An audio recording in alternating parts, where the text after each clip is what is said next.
Mama Nay, Maryam berlari menghampiriku. Tangannya yang mungil memeluk erat pinggangku. Maryam mau tinggal sama bunda dan ayah. Boleh ya? Aku langsung menggeleng. Kok nggak boleh sih? Kalau kamu tinggal sama ayah dan bunda, Mama Nay sama siapa? Aku menjajarkan tinggiku dengan tubuhnya sehingga aku mampu menatap wajahnya dengan sangat jelas. Kan ada papa, Mama Nay tinggalnya sama papa terus Maryam tinggalnya sama bunda dan ayah. Papa akan membenci mama kalau sampai kamu pergi. Papa nggak akan benci mama karena papa cinta sama mama. Maryam sayang mama. Dia mengecup kedua pipiku. Maryam juga sayang sama papa, dadah mama. Maryam akan tunggu mama di rumah Maryam yang bagus banget. Aku berusaha untuk menahannya, namun aku tidak melakukannya. Kakiku seakan tertanam di tanah. Tak untuk aku gerakkan. Lidahku terasa keluh dan tenggorokanku terasa sakit hingga aku tak mampu untuk memanggilnya. Maryamku, aku membuka mata, berharap semuanya hanyalah mimpi. Ya, aku berharap semua yang menyakitkan ini adalah mimpi belaka. Namun keberadaanku di sebuah ruangan bercat hijau dengan segala fasilitas kesehatan menyadarkanku kalau kini aku berada di rumah sakit dan berarti apa yang aku alami bukanlah mimpi. Air mata kembali menggenang di pelupuk mata. Maryam, putriku, gadis kecilku, benar-benar telah pergi untuk selama-lamanya. Sayup-sayup aku mendengar percakapan antara Mas Andra dan Bunda Lucy. Kenapa Maryam harus pergi dengan cara seperti ini? Suara Mas Andra terdengar parau. Seketika hatiku terasa begitu sakit saat kata pergi terucap dari mulut Mas Andra. Andra, dengarkan bunda, ini adalah takdir Allah. Suka tidak suka kamu harus menerimanya. Kita tidak berhak untuk menyalahkan siapapun, apalagi menggugat Allah. Semua yang kita miliki adalah milik Allah, baik itu anak, istri maupun materi. Allah hanya menitipkannya pada kita dan Allah berhak untuk kembali mengambilnya.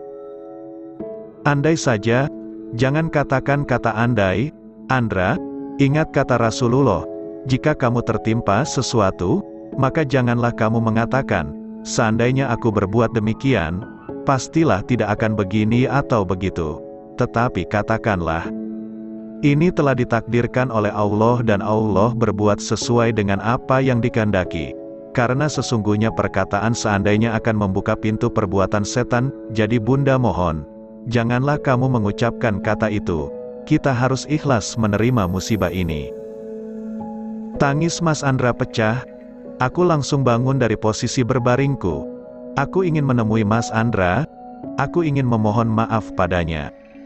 Tetaplah di sini Naila, pinta ibu yang ternyata tengah menungguiku di ruang pesakitan ini. Aku langsung memeluk ibu dengan erat. Air mata kembali membasahi pipi tanpa dapat kucegah. Apa yang harus Nay lakukan? Bu, gara-gara Nay, Maryam meninggal. Gara-gara Nay Mas Andra harus kehilangan Maryam. Sabar dan ikhlas itulah yang harus kamu lakukan. Sabar dan ikhlas, mampukah aku untuk bersabar dan ikhlas menghadapi semua ini? Nay mau ketemu Mas Andra. Bu, tangan ibu menyeka air mataku. Biarkan Nak Andra tenang dulu. Apa? Mas Andra membenciku? Ibu terdiam. Matanya menatapku dengan pandangan nanar. Ya Allah, dia membenciku, dia yang kucintai, kini telah membenciku. Kepalaku terasa pusing dan tanganku yang terpasang selang infus terasa sakit. Bu, Maryam bagaimana? Apa? Sedang diurus, mungkin setengah jam lagi jenazah Maryam sudah boleh dibawa pulang. Aku memejamkan mataku. Ya Allah, sungguh aku berharap kalau ini semua hanyalah mimpi buruk. Mimpi buruk yang Engkau berikan untuk kujadikan pelajaran. Aku mohon ya Allah, bangunkan aku segera dari mimpi buruk ini. Aku menoleh ke arah pintu yang tiba-tiba terbuka lebar hingga menimbulkan bunyi berdebum dengan sangat keras. Tante, sebuah tamparan keras mendarat di pipiku. Tante Yanti, nenek Maryam dari pihak ayahnya, menamparku sangat kencang. Pipiku terasa sakit dan panas. Kepalaku pun terasa pusing. Tanpa dapat dikendalikan, Ia menarik rambutku yang ternyata tidak tertutup kerudung. Ibu berusaha untuk melerai, namun tenaga ibu tak sebanding dengan tenaganya yang tengah tersulut emosi. Aku tidak berani melawan karena aku memang pantas mendapatkannya. Dasar pembunuh, kenapa kamu begitu tega membiarkan cucuku tenggelam? Di mana hati nuranimu sebagai seorang wanita yang kelak akan menjadi ibu? Sungguh aku tidak rela. Aku tidak rela. Aku pembunuh, tidak memiliki hati nurani. Aku sudah mempercayaimu dan Andra untuk membesarkan cucuku, tapi kamu malah membunuhnya. Sungguh aku tidak rela. Maafkan aku tante. Kata maafmu tidak akan membuat cucuku kembali. Kamu telah membunuhnya. Aku 2 kali.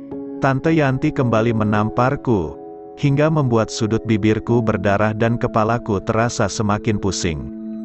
Saya mohon maafkan anak saya. Ibu langsung memelukku saat Tante Yanti hendak kembali menamparku. Ia ikut menangis bersamaku. Saya mohon maafkan anak saya. Tante Yanti memalingkan wajah.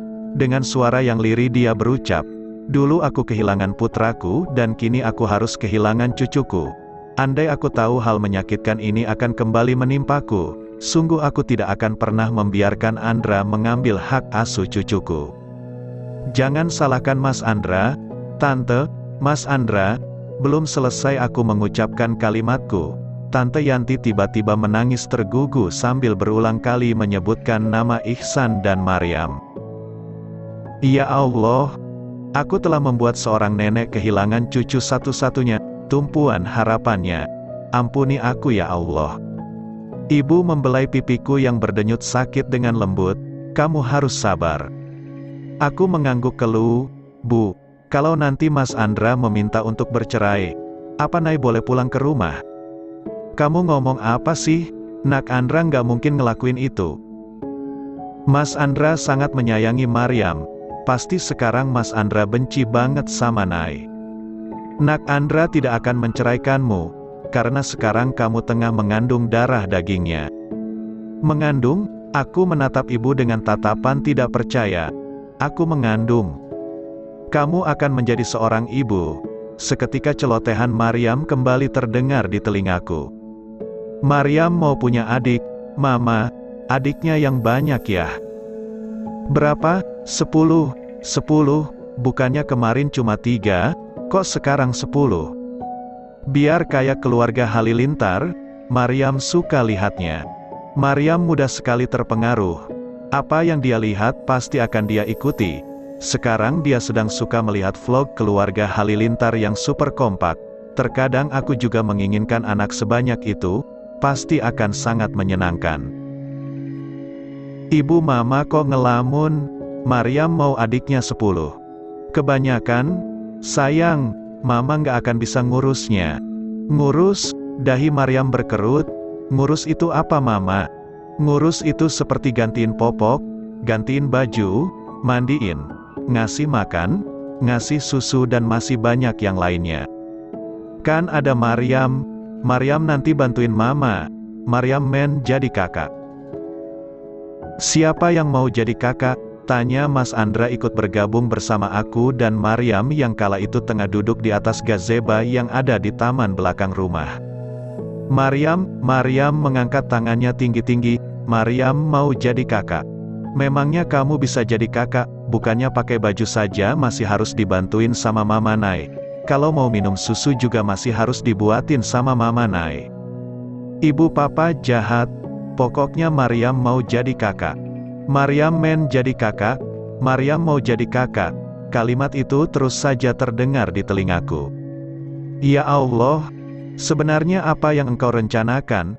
Kenapa engkau mengambilnya dikala engkau mewujudkan keinginannya? Detik demi detik berlalu menjadi menit. Menit berlalu menjadi jam. Sudah 2 jam lebih. Namun aku belum mendapatkan kabar apapun dari Mas Andra atau dari yang lainnya tentang proses pemakaman Maryam. Berulang kali aku menoleh ke arah pintu, berharap Mas Andra akan segera datang dan membawaku pulang untuk ikut serta dalam proses pemakaman Maryam. Bu, kok Mas Andra belum datang? Tanyaku pada ibu. Mungkin urusan administrasinya belum selesai. Aku menatap ibu dengan pandangan nanar.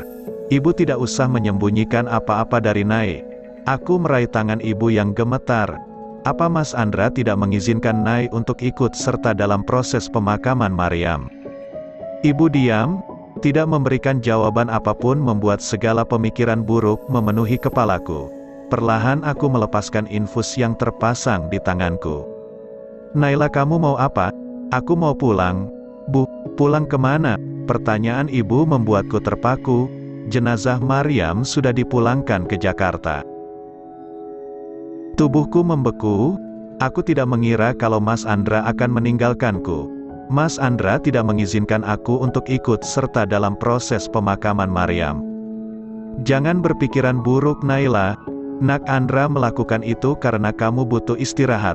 Kata dokter, kandungan kamu lemah. Kandunganku lemah? Benarkah itu alasan Mas Andra tidak mengizinkan aku untuk ikut ke Jakarta? Atau karena memang Mas Andra tidak mau melihatku di saat pemakaman Maryam? Air mata yang sempat reda kini kembali membasahi pipiku. Perlahan aku menyentuh permukaan perutku. Hari ini kita kehilangan kakak untuk selama-lamanya dan mungkin hari ini juga kita akan kehilangan papa. Maafkan mama kalau kelak akan banyak luka yang harus kamu rasakan. Hujan turun sangat deras, angin berembus begitu kencang, dan suara petir terdengar sangat menakutkan. Di atas pangkuanku ada Al-Quran yang sudah terbuka. Sebisa mungkin aku berusaha untuk membacanya tapi tidak mampu. Air mataku luruh membasahi Al-Quran. Ya Allah, Engkau Maha Tahu apa yang kini aku rasakan dan Engkau pula yang berkuasa atas apa yang aku rasakan. Aku mohon berilah aku keikhlasan dan kesabaran dalam melewati segala cobaan yang kini Engkau timpakan padaku. Aku menarik napas dalam-dalam, berusaha menenangkan gemuruh di hati. Tersendat-sendat, aku mulai membaca kalamnya, berharap ketenangan hati akan kudapatkan. Sebuah harapan muncul saat pintu kamar inap yang aku tempati diketuk. Aku berharap itu adalah Mas Andra. Namun harapanku pupus saat kulihat kedua adikkulah yang datang. Sebisa mungkin aku memaksakan diriku tersenyum pada mereka. Adik-adikku tersayang, Naufal dan Haidar. Kalian kesini naik apa? Tanyaku setelah menjawab salam keduanya. Tadinya mau naik motor teh Nai. Tapi karena hujannya nggak berhenti-henti aku sama Naufal jadi naik Grabcar. Jawab Haidar. Dia mencium punggung tanganku dan setelahnya dia menawarkan bantuan untuk menaruhkan Al-Quran yang ada di atas pangkuanku ke atas meja. Memangnya kamu punya wuduk? Tanyaku padanya. Punya, wudu Asyar belum batal. Akhirnya aku menyerahkan Al-Quran yang ada di atas pangkuanku kepada Haidar. Aku menoleh ke arah Naufal yang masih berdiri di dekat pintu. Kamu kenapa? Tanyaku. Dia menggeleng. Nggak apa-apa, teh. Dia menghampiriku, mencium punggung tanganku dan tanpa dapat kuduga dia langsung memeluk bahuku dengan sangat erat dan untuk pertama kalinya aku melihat dia menangis tepat di hadapanku. Aku menoleh ke arah Haidar, ia menundukkan kepalanya dalam-dalam, dia pun menangis. Aku menahan diri untuk tidak ikut menangis. Jangan menangis, teteh nggak apa-apa kok, ucapku berusaha menenangkan mereka berdua. Ini cobaan dari Allah, teteh ikhlas menerimanya. Sudah, teteh mohon jangan pada nangis. Kalau kalian nangis teteh juga bisa-bisa ikut nangis. Apa kalian mau lihat teteh nangis? Naufal dan Haidar menggeleng. Bukan hanya aku yang menyayangi dan mencintai Maryam. Kedua adikku pun sangat menyayangi dan mencintai gadis kecil itu. Kepergian Maryam yang tiba-tiba, ditambah lagi akulah penyebab kepergiannya, pasti membuat kedua adikku merasa sangat sedih. Syukur karena mereka masih mau datang menemuiku. Jujur sempat terbesit di hati kalau mereka tidak akan mau lagi melihatku. Namun ternyata tidak, mereka masih mau menemuiku dan memberikan perhatian padaku. Sungguh aku sangat menyayangi mereka. Semoga Allah senantiasa melindungi mereka dari segala keburukan dunia.